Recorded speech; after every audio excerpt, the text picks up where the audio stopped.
Hey, welcome back to another episode of the Photographer Mindset Podcast. I'm your co-host, Seth Macy. I'm your co-host, Aaron Manis.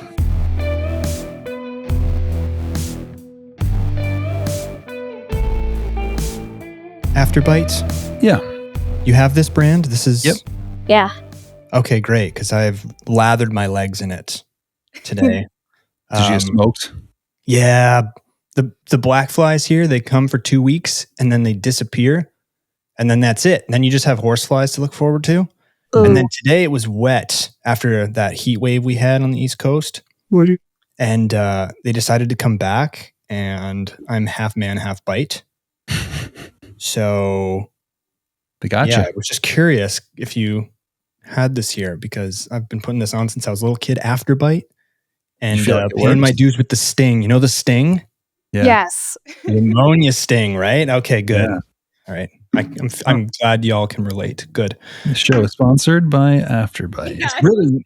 Yeah, hopefully. It should be. It should be. It should be. Lianna, thanks for joining us today. You were so quick on the trigger to say, yes, I'll come on the podcast. And we like that enthusiasm. So thanks for your time today before we even begin. Yeah, of course. I'm a very optimistic and positive person. Yeah, I think you'll get that throughout the entire podcast. So really happy to be here and joining you guys. You just say that, and then you have a turning point where you just turn completely sour in the episode and malicious, right? So That's just negative. No. There Not at goes goes my turning point. Yeah. My gosh. What we Yeah, call a wild card. A big reveal. 40 minutes in. Gets real dark. Stay tuned, Let me ask you everyone. this, right off the bat. How does one end up in Svalbard so many times? So many times. Where I don't know. I just keep showing up. This is me giving you a jumping off point, I guess, to figure out. That's okay. No, so I started going out to Svalbard in 2017, and I happened to go with a group called Sea Legacy, which I interned for later in life. And I just got bit by the Arctic bug. I guess that is relevant to your afterbite there. There is no afterbite for the Arctic bug. You just keep returning and going. And I kept finding ways to get back there, whether it was to go see wildlife or just experience in that place. I also have a background in education, mostly around climate science. And so a lot of my work specializes in polar research. So I went back to the Arctic for that. And then finally, I became a polar bear garden guide for two of my best friends on the planet with their expedition outfit called Mother Bear. And that's how I keep going, just trying to find ways to get up there. What is the coolest part about Svalbard? Gosh. Well, I mean, it's literally cool.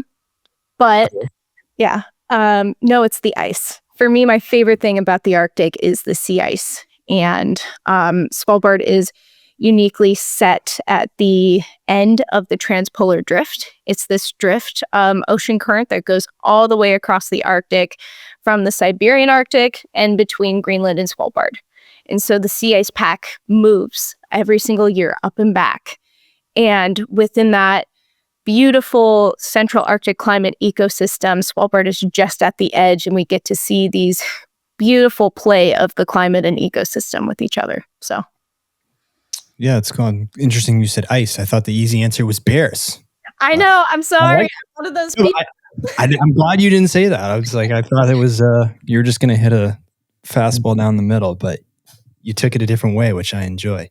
Thank you. Yeah. No, I am a nerd for sea ice. So that's actually what I'm trying to get all of our guests on board the ship to focus on, is not just the polar bear, because so many people go out there to see the bears, but it's the world around the bear that makes them so unique and incredible to watch.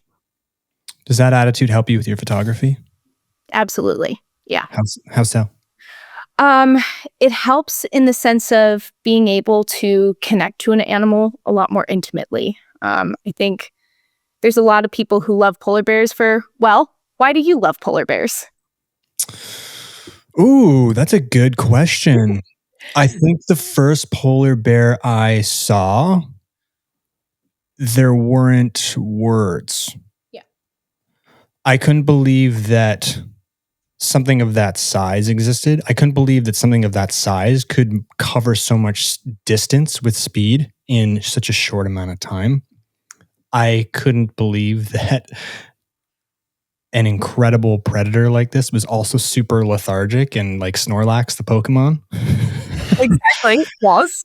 And bright white. I couldn't believe that something like that existed until I saw it in the first person. Yeah. Yeah. Absolutely. I'm a fan of the sea ice that they live on and around. That's Yeah. my. That's amazing. Yeah.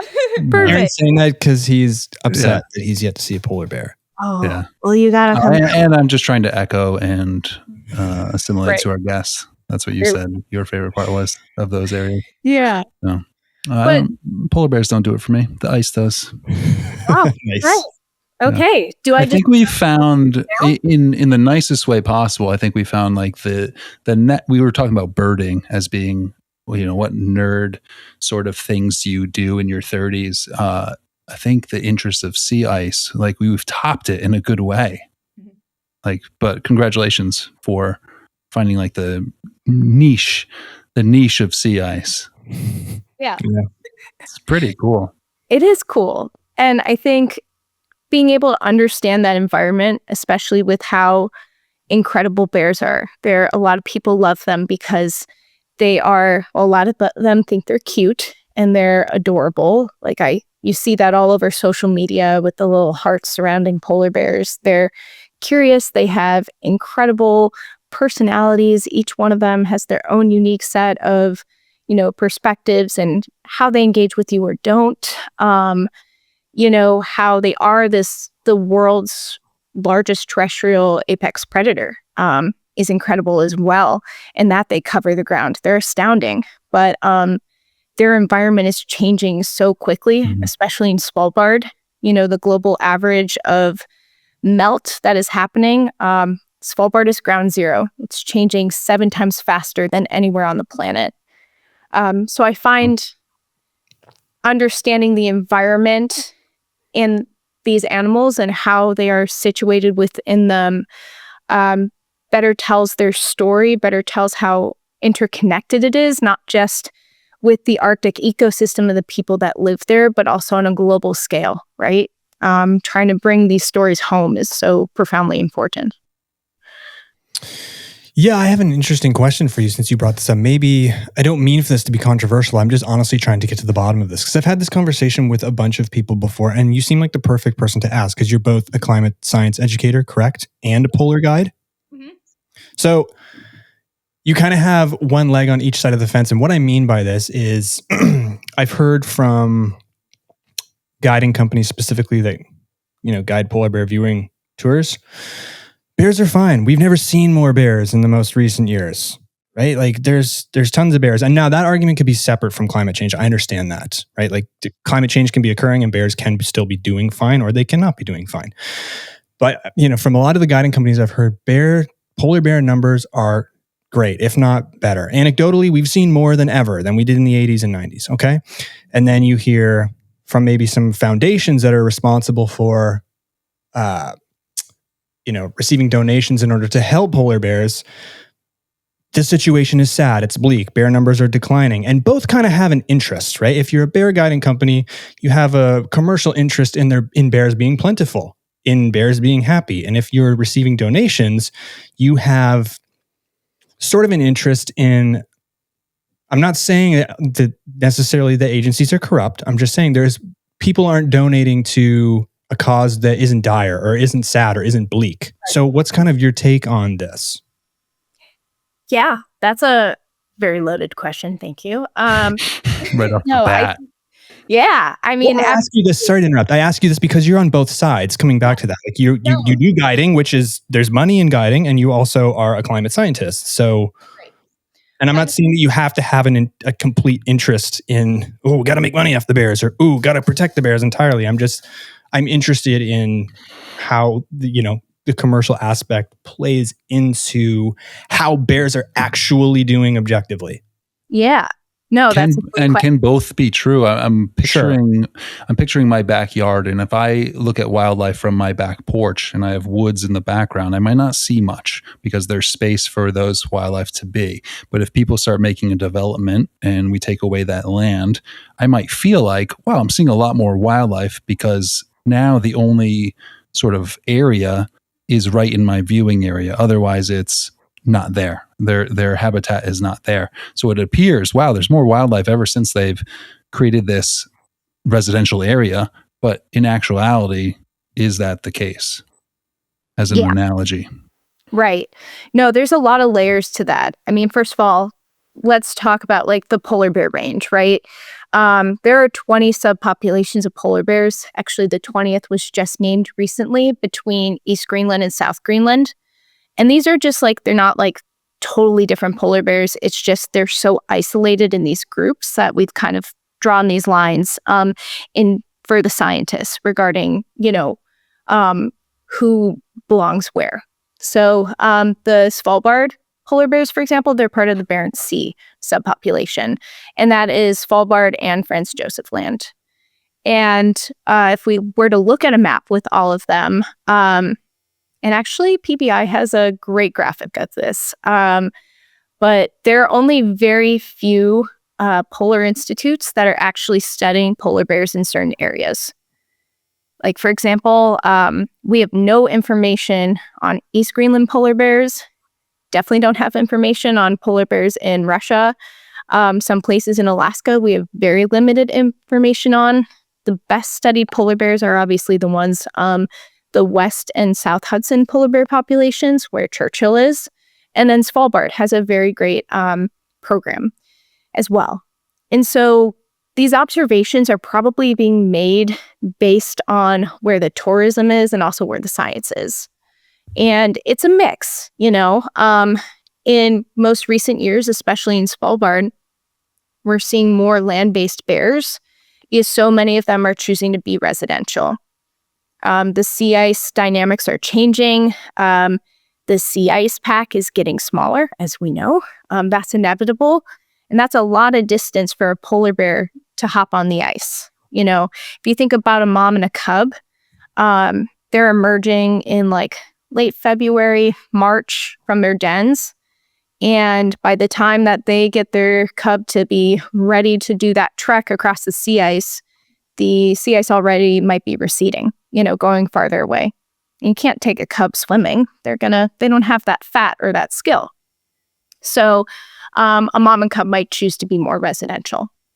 We've also seen other bears who have thrived on new hunting adaptations. Like in Svalbard, we're seeing polar bears actively and more frequently hunt reindeer, which of course they probably have done in the past, but this is something that we're seeing consistently, and polar bears consistently hanging out in certain areas and feeding on carcasses. And this is something I've seen as a guide and then also as part of a citizen science project with a couple of scientists at the Northern Polar Institute, or Norwegian Polar Institute, my bad. So we're seeing more bears being land-based. And so that's informing us of, okay, there might be more bears. But actually populations, according to at least surveys happening in Svalbard, they're stable and they could be growing. And if they're decreasing, they might just be moving. It's not like they're dying immediately on the spot and they're decreasing. They might be displaced to somewhere else, even throughout my lifetime, polar bears where mothers go to den have changed, and where they get to bigger groups have changed, because it just all depends on the sea ice distribution and where we can go to sample.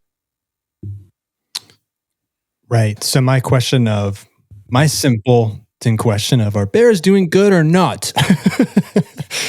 Too simple. Okay. Understood. So essentially we don't know.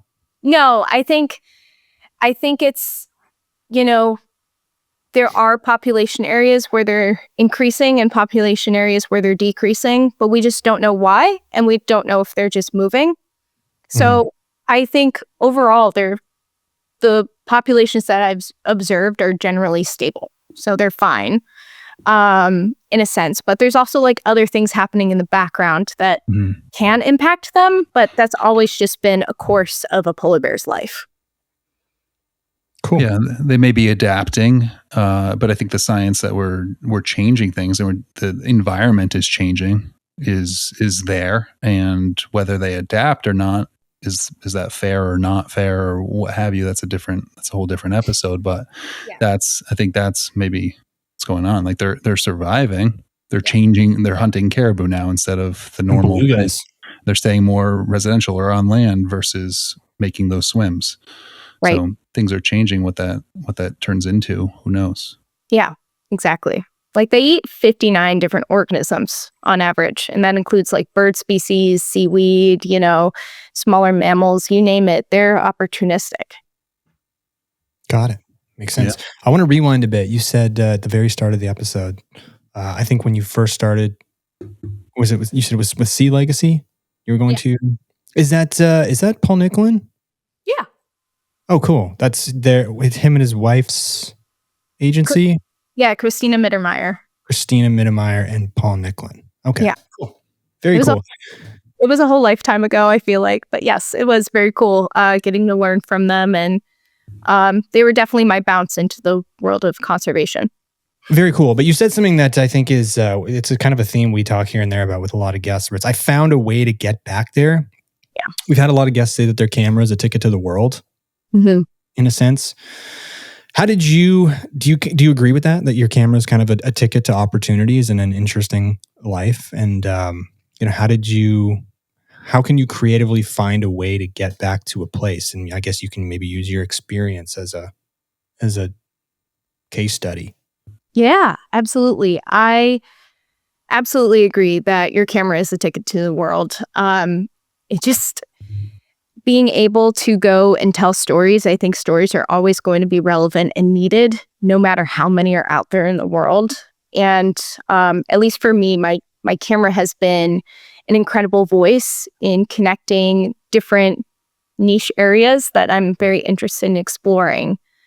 And so for me, and when I knew that I wanted to continue to stay in the Arctic, I was like, okay, what skills do I need to have apart from being able to take a camera out there?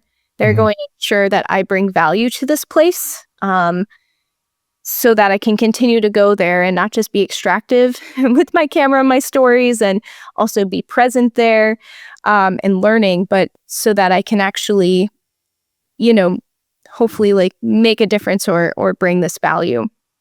And so I saw that through education for myself, and more predominantly how we use stories to communicate regarding climate science, and finding that line of storytelling and also building up the skills that I need to be in the Arctic, like becoming a polar bear guard, and learning bear behavior, not just through observation, but, there are those courses, being able to bring education components where you're like, hey, I can tell you really random and fun facts about bears, maybe a couple of puns in between. You should let me help you entertain guests if you want. And, being able to help scientists especially communicate their work to classrooms using storytelling. That was the way I was able to essentially utilize my camera as a ticket, I guess, is just building up the skills and the framework that made me valuable to return there. Yeah. Would it be fair to say that your skills as a photographer were secondary?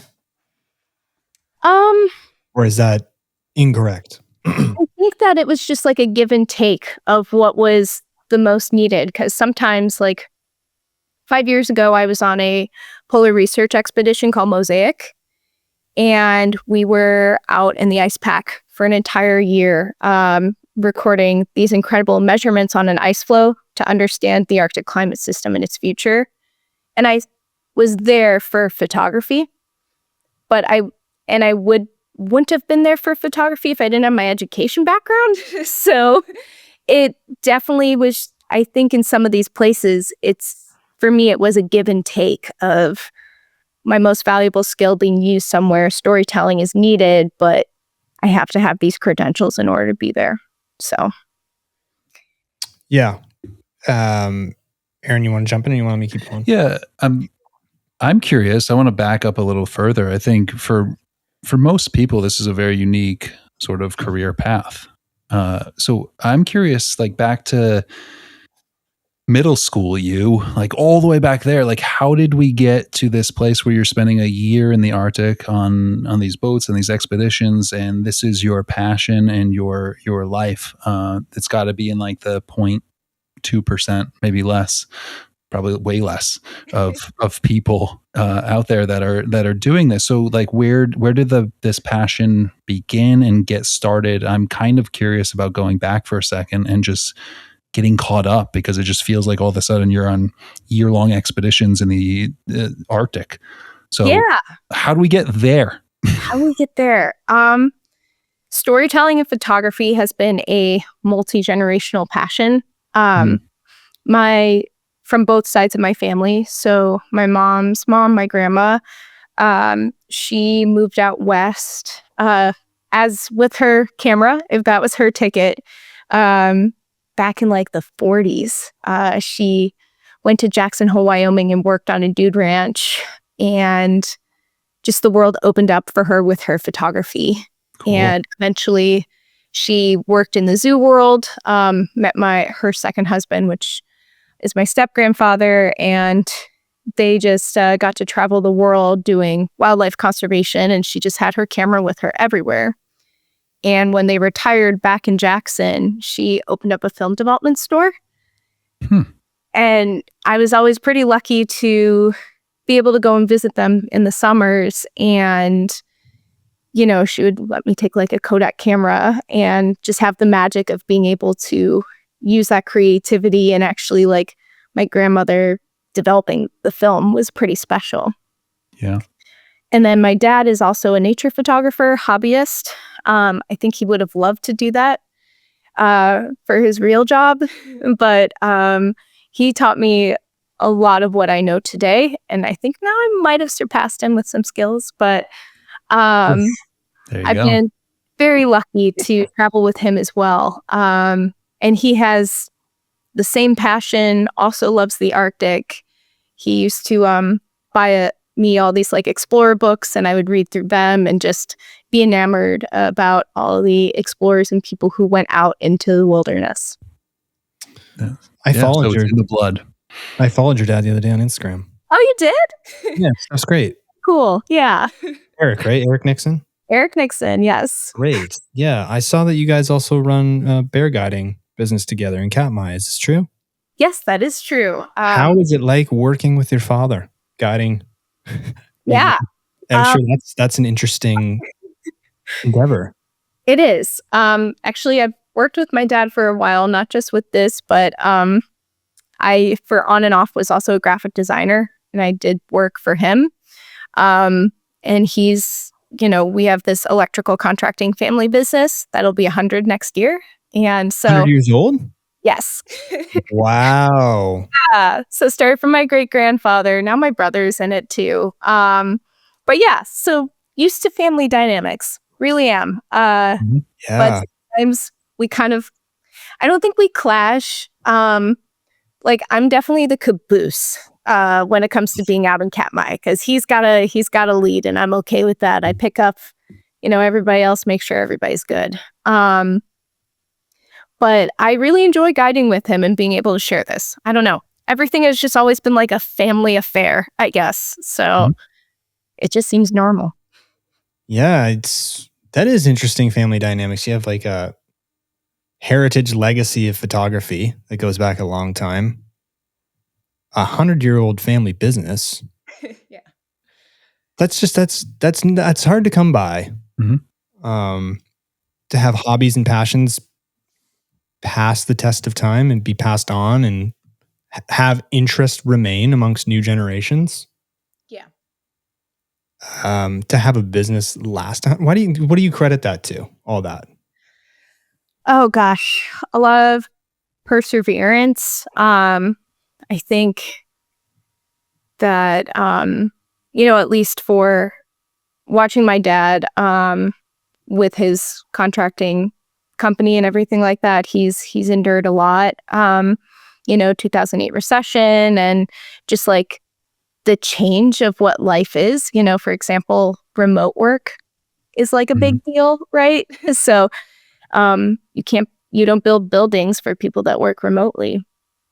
But anyways, I think it's just like continually looking at innovation and being open to like what is new in the world and what the younger people can bring in.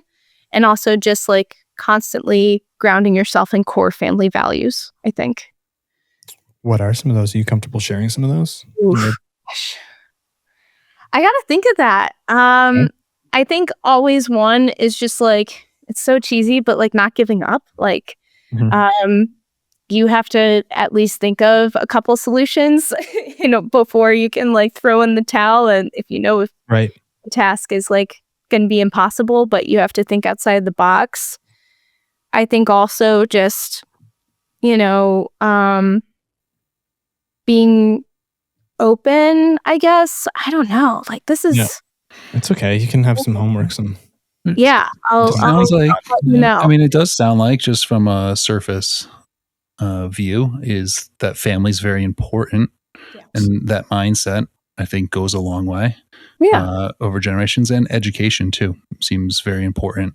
Absolutely. Teaching and learning, and when you have those two things as a family, I think you can kind of cruise. You can kind of push through a lot and get through a lot. Yeah. I think you just said it way better than I ever could. Thank you. Don't let it go to his head. Come on. Oh, I'm good.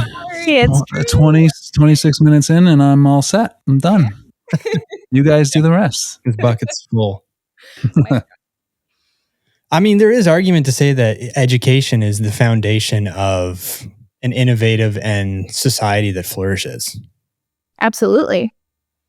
And I mean that. Why do you think so? Well,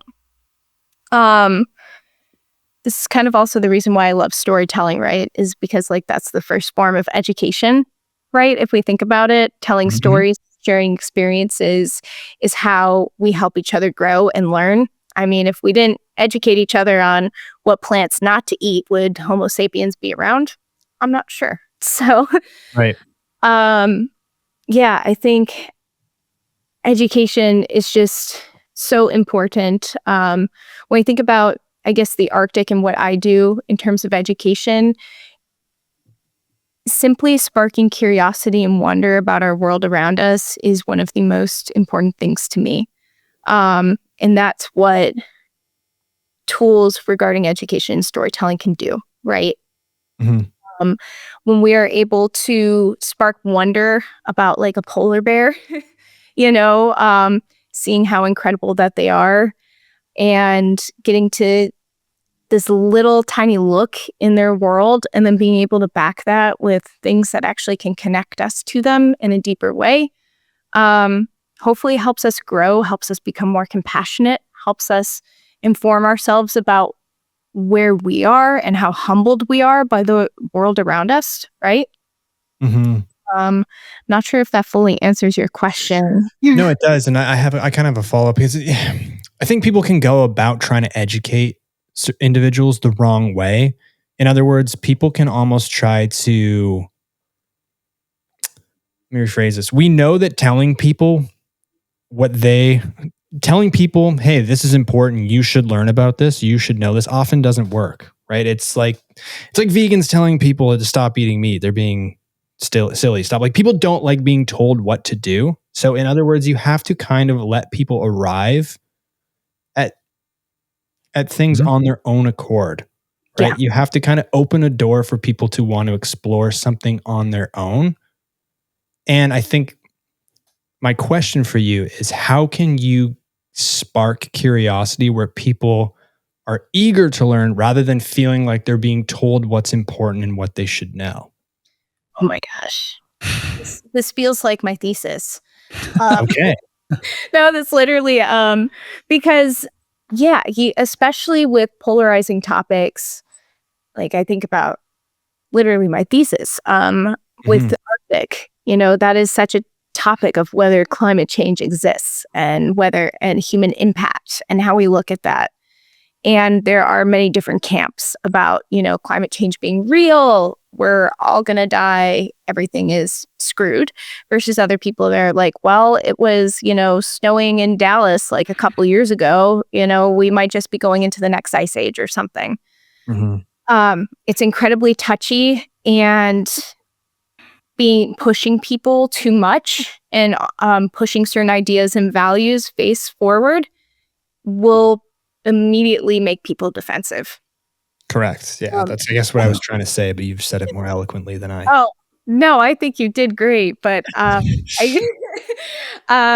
guess, like, for me, when it comes to climate change communication and storytelling, what I like to lead off with is what I find to be like the spark, or like the art, like the point that moves people.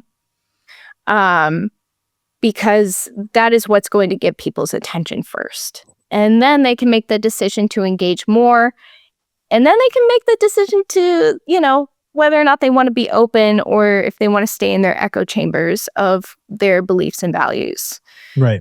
And there have been a couple strategies that I've implemented for like past media works that have worked. There's other things that haven't worked. First is finding joy. Science is often just like very like stagnant, I would like to say. Like, there's a lot of science communication that doesn't bring this humanizing, joyful aspect that it can be. And I think that component, the humanizing, the enjoyment of being in the field with the numbers, engaging with really cool tools, is something that people don't know that they're missing. So Right. Being able to show scientists having fun, like playing with a paddleboard, a fake paddleboard in a melt pond, and after being like a 40-year career Russian scientist or something like that, is like really astounding for people, being like, oh, I guess you can do that. Really being able to show like what science actually can look like versus like the white lab coat that everybody thinks of. Trying to find the not perfect moments as well. I think that so many of us photographers, and I myself find this often, is that we search for this perfect image, and that's like the end goal for a lot of us. And being able to show the vulnerability, the journeys, the imperfections that are around storytelling or difficult topics can be very helpful. And then what other strategies have I tried? Using firsthand experiences and stories. Right. That like bringing in other expertise, because it's cool that I get to go up there, only so many weeks out of the year, but I'm a visitor, and I will always be a visitor to the Arctic, right? So having people who have much better knowledge, who can bring out the fun times, the bad times, is a lot more effective. And if I can, bring a beautiful image behind that, then that's incredible, and I feel like it's successful. That's interesting. I just heard something about, it happened to be political. I don't want to get political, but just in terms of the connections between, left and right or what have you. But one of the points was podcasting and how casual and conversation people gravitate towards that versus research and science necessarily. It's hard to grab someone to be like, read this 50-page research paper on the polar caps. And it's like that. Yeah. It's like, can someone talk to me about it? Like, what was their experience? What's the bottom line? Like, I want that connection versus, unless you're really looking for that information very specifically, it's hard to get that to the masses, I think. So the storytelling, like this podcast, even right now, there's people that are listening and hearing your stories and hearing little tidbits and little things that might spur interest, that might spur researching a bit more, that might spur reaching out to you and communicating about it more. Versus if you throw scientifically backed, peer-reviewed journal article in their faces, like how many people are going to get through just the abstract and be like, all right, I'm good. Like I'm not going through this. I have too many things to do. So I think that is an interesting point to it, of like that storytelling and tying in the science to it to get people interested and connect. Yeah, absolutely. And I think what science does is a huge disservice to making it relevant in society, because that's the point. Science is supposed to be relevant to society. It's supposed to help us learn more about, what it is to be here in this blink in time. But often it's trapped behind multiple degrees, difficult language. When we do public outreach, we try to keep all language at like a 7th grade level of reading. And that's because we want to make sure that publicly most people can understand those things. But science definitely gatekeeps. And it's something where I think there are some scientists that want to, break that pattern and want to make it more accessible. And that's where storytelling and art science collaborations kind of come in handy. Yeah, I think what's also really important especially you, Aaron said, you're doing a very interesting thing in a very unique part of the world. I guess maybe I'm making this assumption, but it's important probably for you to stay relatable. Like, how do you remain relatable to the average person, average photographer, average whatever, when you're on a sea ice expedition and on a boat in the middle of, way up north? I think people gravitate towards things they can relate to across all forms of media. And I think this ties into what we were just talking about. I mean, how do I relate to a 50-page science paper? I don't, right? So is keeping things relatable something that you think about for yourself, or when you're trying to educate, etc.? Yeah, absolutely. When I'm on the ship that we're on for guiding, I don't think a lot of people would have realized like my educational background, because I think I just act plain silly, I guess. I'm there to have fun, and I think I'm very joyful and optimistic. Mm-hmm. I can probably ask my coworkers that, but even the crew members have called me Giggles because I just laugh all the time. I don't know. It's just like the golden retriever personality that keeps me relatable to people. But when we do get to dig into topics, like we do talks, and these talks are based on animals that we see, and then like bringing up the conservation topics that are around them, apart from really cool fun facts that all can be absorbed within a 25-minute talk.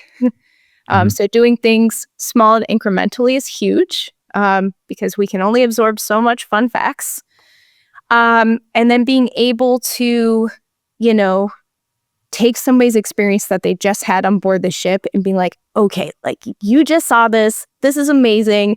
Here's the behavior that we looked at and why is it so cool? Let's connect it to something bigger. And that, has been really unique, especially in the guiding world and being on board the ship. Now, when it came to working in the research world and being able to take these topics and trying to make it relatable, for me, I think it was just being able to tell some of my own experiences and stories, not just like the story around the Arctic climate system, being able to talk about, I don't know, like the one time I fell through the ice, nearly crushed all my camera gear, but somehow saved it all. Or, what it was like to go swimming in a melt pond. I don't know, like little things that, that make people just kind of think a little bit differently and then give them something else to connect to. Yeah. Right. That makes sense. I think, what I'm about to say can open up a whole 2-hour discussion, but I think part of the problem is that people are starting to believe less and less in objective fact. Oh yeah.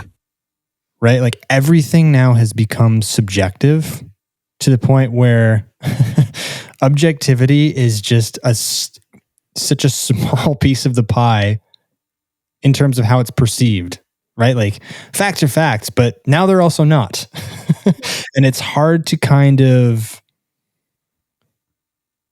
dictate or display things for what they are when everyone is an expert and nothing is true. And that's just kind of that's hard to cut through, I feel like. Yeah. So are we doing a second podcast now? Yes. Awesome. No, I agree. I think social media, for example, because this is, I feel like where a lot of the objective becomes very subjective. It's a microcosm, an echo chamber of belief and idea. Like science now and has to have like belief in it. Like I believe in this, I believe in that, when like science is empirical based reasoning and fact. It's, it goes through this entire process that takes out most human like subjectivity to make it completely objective, to be like, here are the things. Go with purpose, But I think this is where social media can be really difficult. I see a lot of different things based on other media outlets as well that, fuel different schools of thought. Right. And what I also think is hard too is that in this world of subjectivity, digital literacy is not really a huge focal point anymore. It used to be, but being able to look at what you were being exposed to in these different formats, especially with social media, is quite hard. To be able to stop the passive scrolling, which I definitely doom scroll. And you can see things and you're being exposed to things, but you're not taking the time to process and like be like, okay, is this like some sort of fact, or is this just based on my algorithm that, Instagram wants me to look at? Exactly. Mm-hmm. So right. So then don't you start to get, if that happens every day for too long, you get to a place where you say, what is real? Exactly. Yeah. And especially when you have, I think we have, at least my observations just from where I live, we surround ourselves, including our social circles, our parents, like all these things, like we surround ourselves with certain sets of opinions. And now we have other factors like social media, AI, whatever, other traditional media outlets that you can choose that will just cause you to listen to the same things and continue to isolate you more. It's really hard to be critical when you also lacked trust within objectivity. So yes, then I guess a big part of what you do is, I mean, I'm interested in you're talking a lot, you're sharing a lot of anecdote about how you're educating people on the boat or on the ship or on a guide, right? During the experience. What about digitally? Yeah. So on social media, because that's like, I guess, my main framework right now. I also, try to do things like short films and whatever I can produce when I have the capability at a time. I try to bring people in with neutral facts that then might connect to an issue that is a little bit more polarizing, but has the research back knowledge. So, for example, like Mosaic with the sea ice and what that looks like. Within our lifetime, the North Pole sea ice pack will have ice-free summers. That's inevitable. Even some of the most global conservative climate models are saying no sea ice in the Arctic Ocean.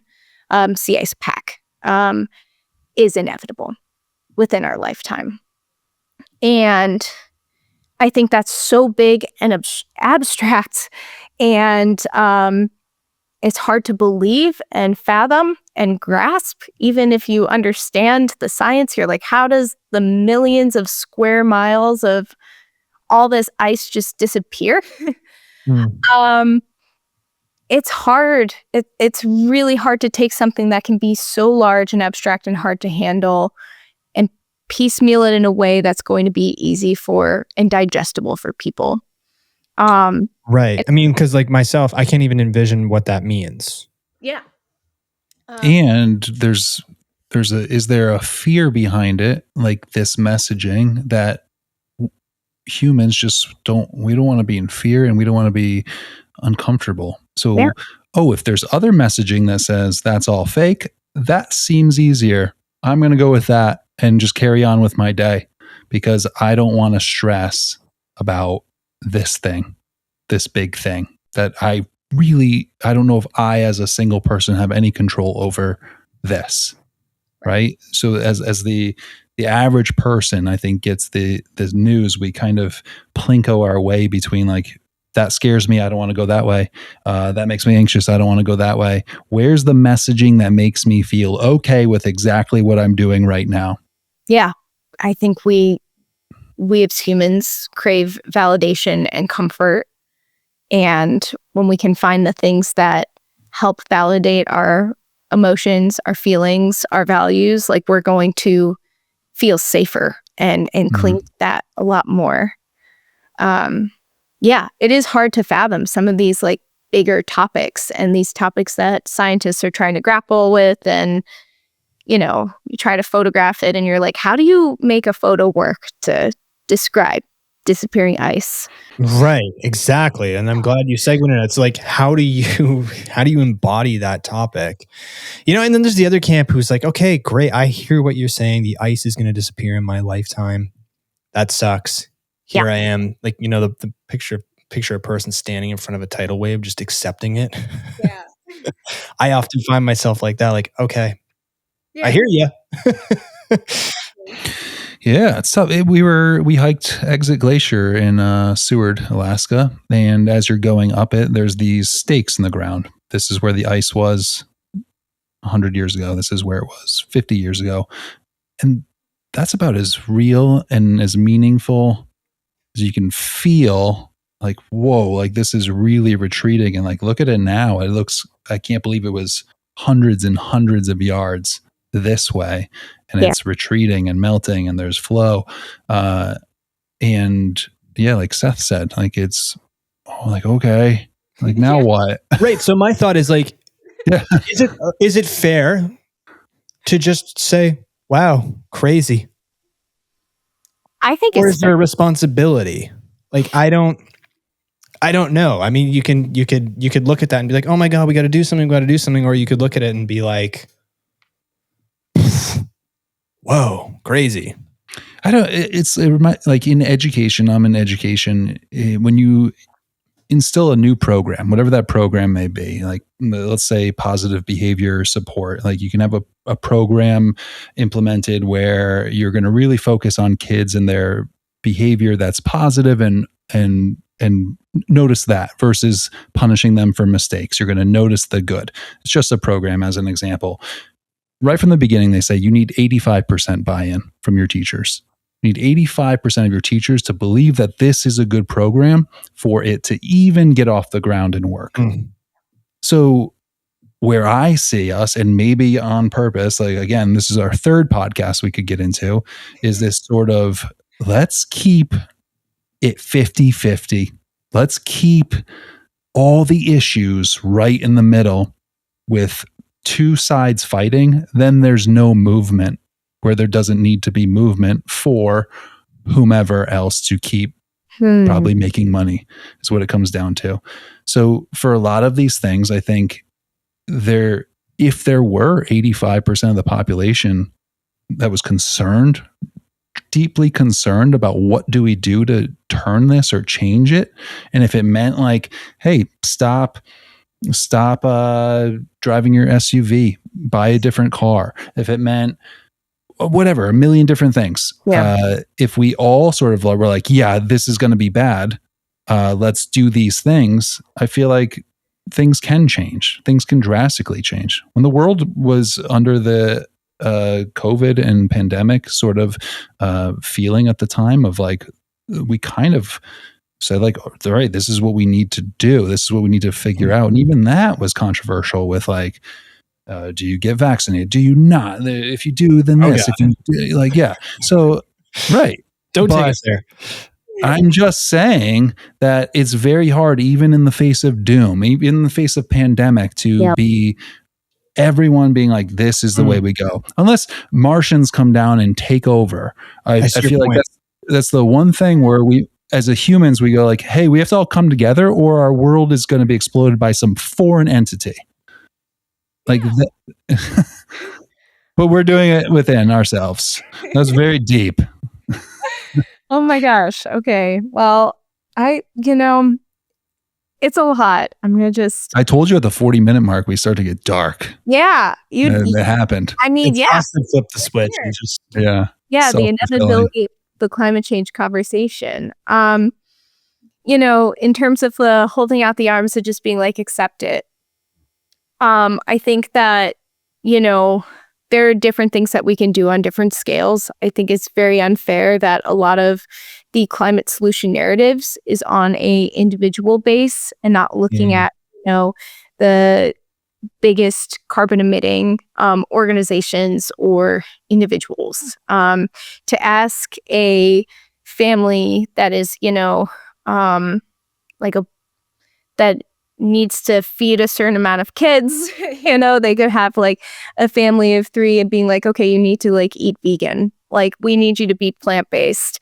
And plant-based doesn't mean eating vegan fully. It could be, just not having meat every day, which is, can be compromisable. But like if you live in places where fresh produce, like you're in a food desert, you're not going to go spend a lot more money on these things that are way more expensive. You're trying to keep your kids fed, right? You're trying to make sure that you can go through life the best that you can. And I think that's all that we hope for, right?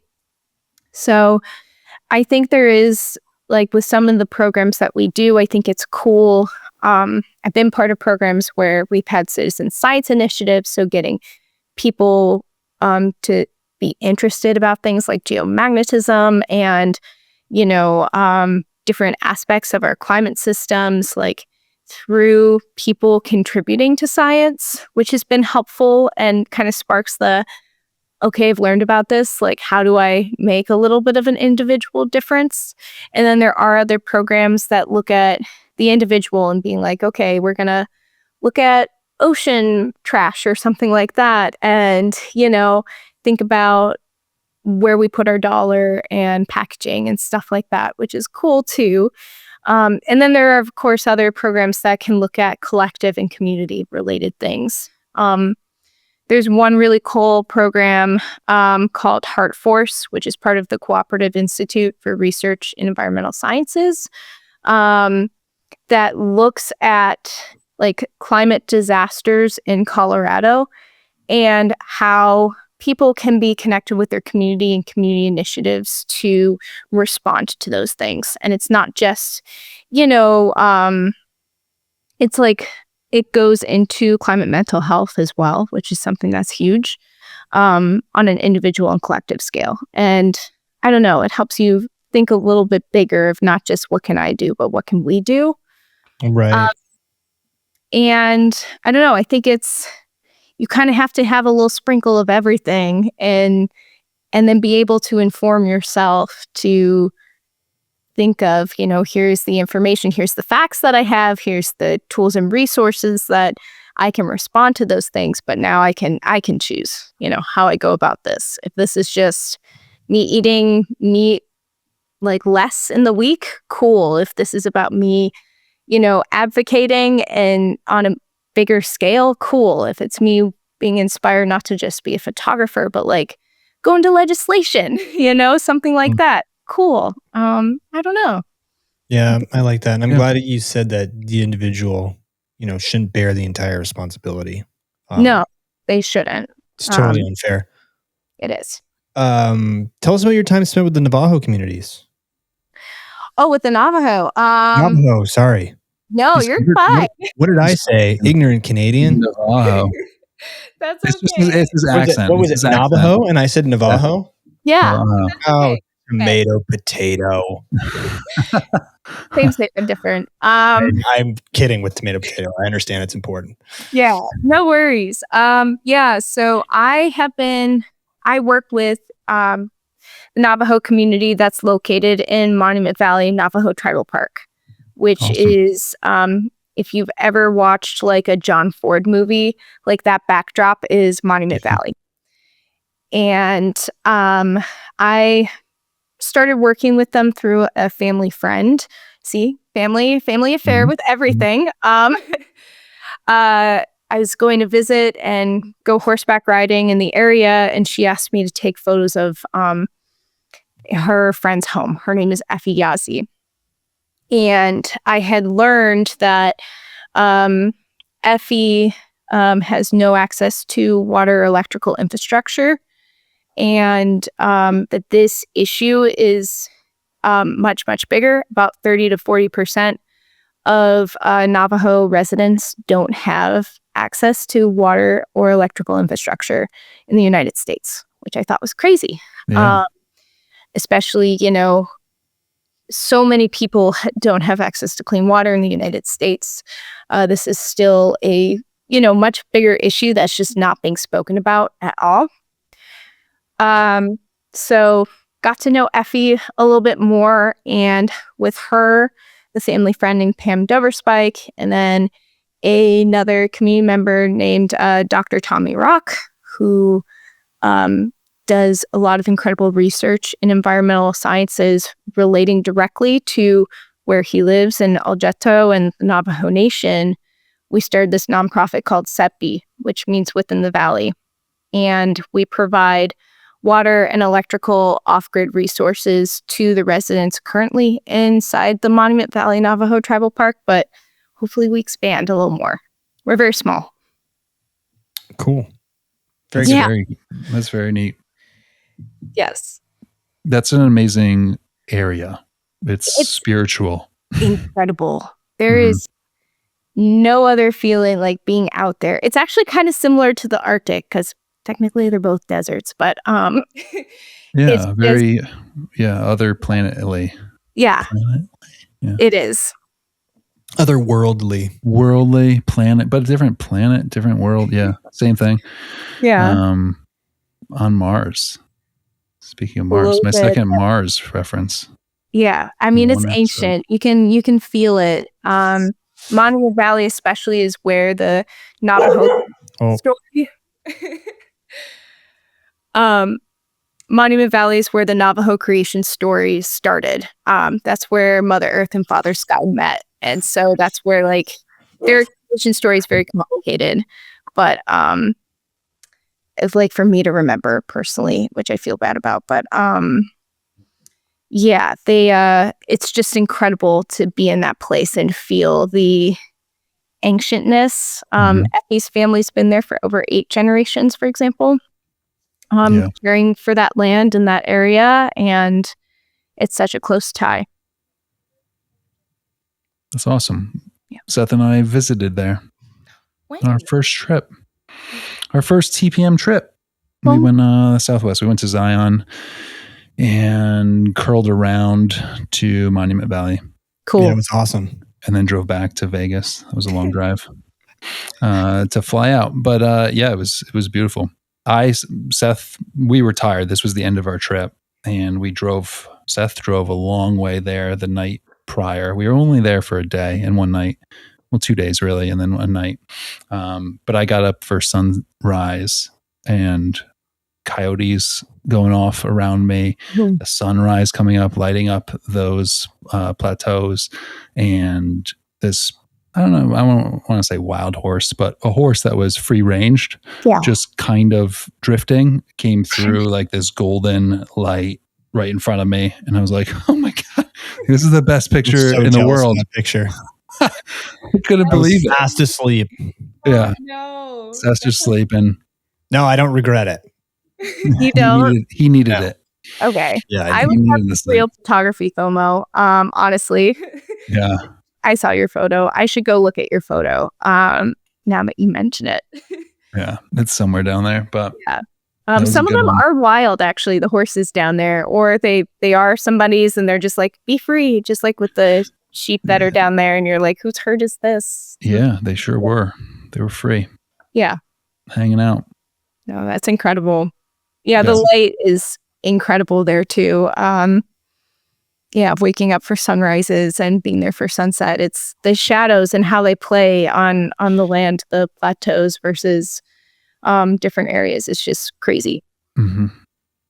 What's your favorite part about being a photographer? I know we've been all over the place, just all over a lot of different things, and I like it. But I feel like we could ask maybe a few more photography questions before we wrap up. Maybe some generic ones. Like, what's your favorite part about just taking videos and doing short films and things like that?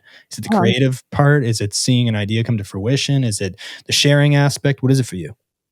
It's definitely the sharing aspect. I especially like if I get to tell stories for other people who haven't been able to communicate, their part in the world. Being able to bring that to them in a way that makes them feel empowered and makes them feel really heard and seen in the ways that they want to be. So, I think being able to build up those trusting relationships within a story and then communicating that is my favorite. Nice. Is there anything you would tell your beginner photographer self? Oh gosh. Sit down with younger you? Don't doubt yourself. Okay. Yeah, I think even though I was surrounded by this incredible photography community, you often can get imposter syndrome. I also think sometimes being a female photographer, you get a little bit more imposter syndrome sometimes. Ooh, tell us about that, because we have no firsthand experience with that, as you can tell. Not. Well, yeah, I think sometimes a lot of female photographers, at least in my experience, have been thought to, if you're carrying really heavy gear, you're not going to go very far.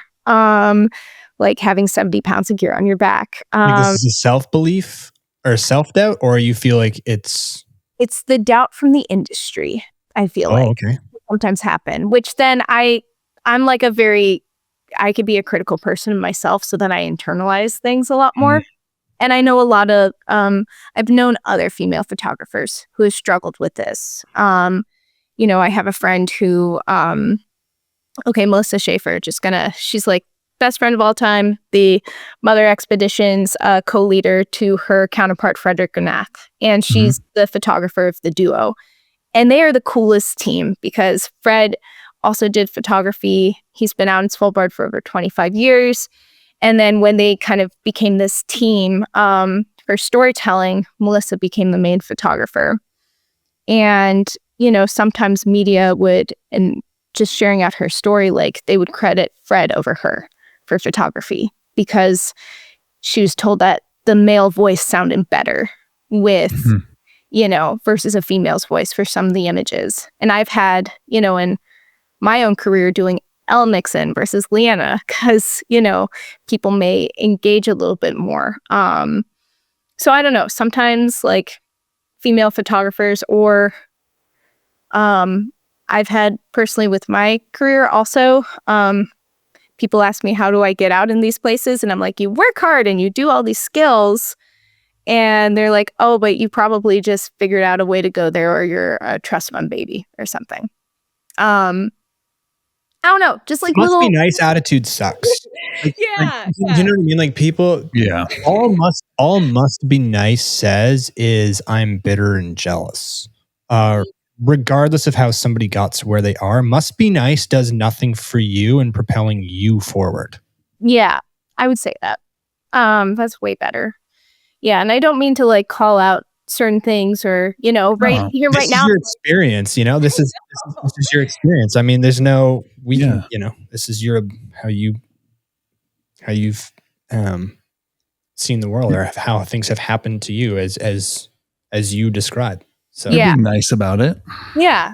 And I will say one more thing, which was a great thing. Part of my interview questions, which I heard was only for the female people and not the male people for Mosaic.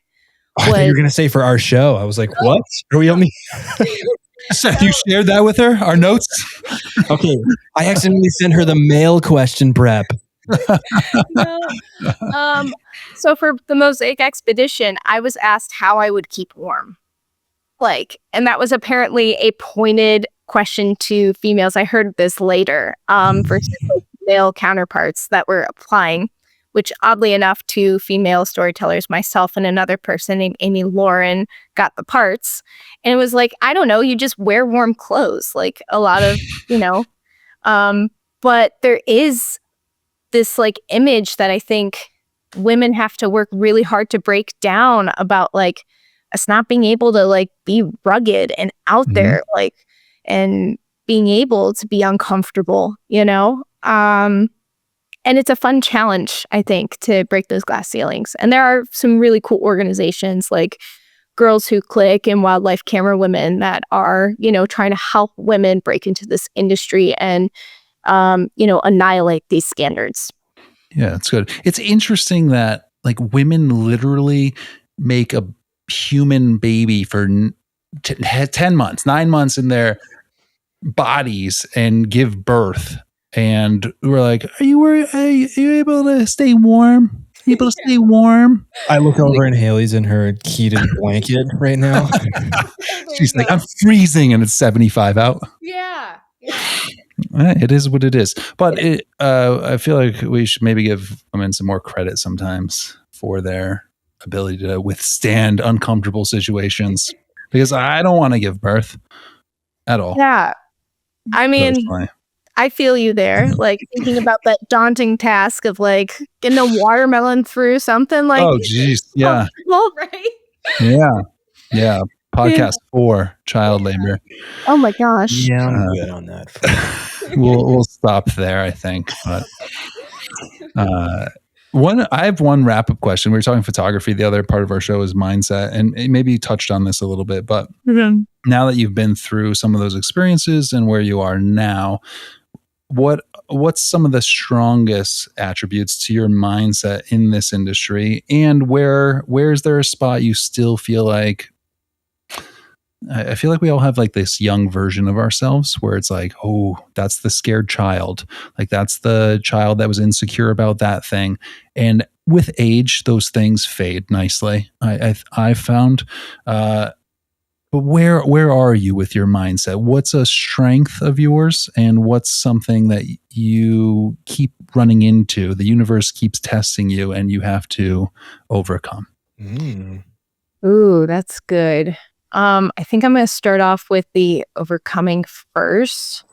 I think when you aspire to be a storyteller or photographer, you think of the traditional journey of what a lot of people take and how that is the measure of success.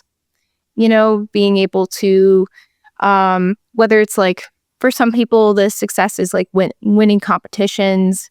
Success could be, at least when I was a kid, I thought if you were a National Geographic explorer, that was it for your storytelling and photography career. And, I think for me, overcoming was just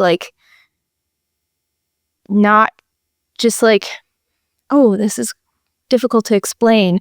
It's more of there's not one right way to be a storyteller or photographer. There's not one right path. There's the way that you measure success is so individual to you in your career, I think. You could be somebody that has numerous sponsors. You could be a National Geographic explorer. You could be a multi-award winning photographer, and that could be your success. Or your success, now for me, is am I telling Effie's story, for example, about how she's lived without water and how water issues have changed throughout her lifetime. Have I done justice to her? Does she feel empowered? Does she feel beautiful in that story and what we're doing? I think that's the overcoming is looking at what you've accomplished and trying to see the successes in that, and knowing that it's so unique in that journey. And I guess the way that I have kind of checked myself, humbled myself, and found this for myself is just the optimism to look at the small victories, to look at the aspects of your community and the people that you surround yourself with. And, knowing that if you can just tell one person's story and they feel heard and profound makes a huge difference. Beautiful. Excellent. Thanks for joining us today, Lianna. Yeah, thanks for having me. I so appreciate it. Yeah, it was awesome. And you guys didn't even see me rub Afterbite on my legs. Oh my gosh. We smelled it. Yeah. Yeah. Through the screens. My smelling salts if I'm ever low on energy. You didn't bore us today, though, Lianna. What? Yeah, thank you. You didn't bore us, so I didn't need to use it as a smelling salt. Oh, yeah, you didn't. That's great. That's good. Kept me engaged. Good storyteller. Yeah. Thank you for your time. Appreciate it. Yeah.